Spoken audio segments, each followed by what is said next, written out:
Okay, Ralph asked me to make a little video, and I pretty much do whatever he tells me, so thanks for asking me to do this, and hopefully we can have a little fun here.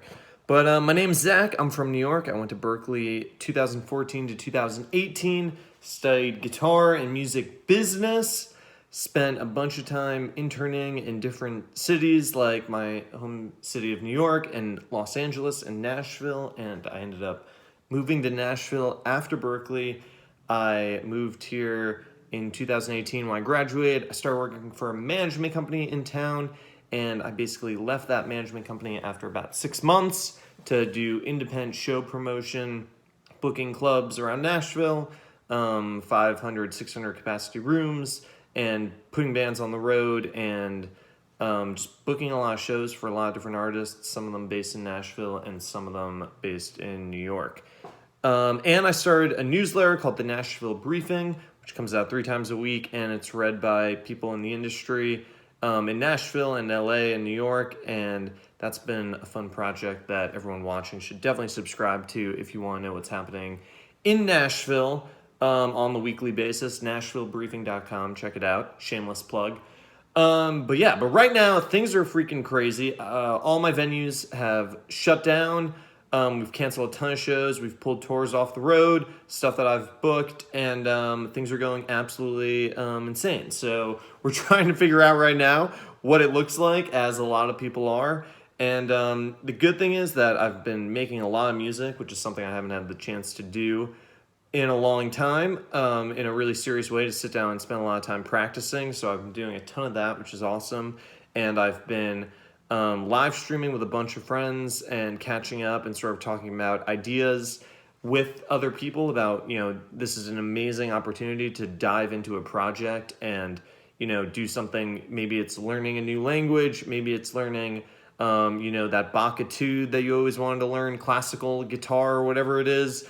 Or it's something bigger. There's definitely going to be some major companies that come out of this. I truly believe, and I feel like there's going to be a time where they're going to say, before and after this thing, and this was a moment that was a turning point for them. So, dive into different ideas. If there's anything you've ever wanted to try or do, I'm trying to figure out right now what that is for me. And at the moment, I'm playing a lot of guitar and I'm playing a lot of music.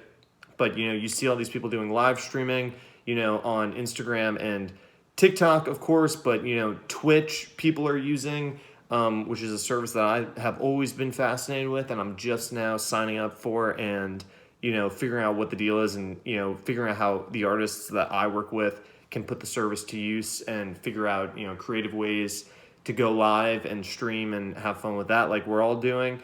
But I would say, one thing I'm doing right now is I wake up every morning and I'll journal about 3 to 4 pages.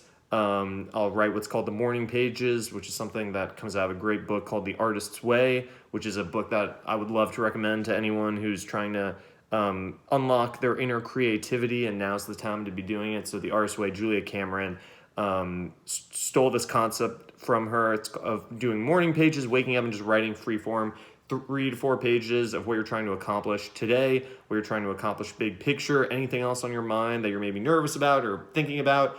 I try to get up and do that every morning during this because I find that clears your head and it organizes you and it puts you on a good path.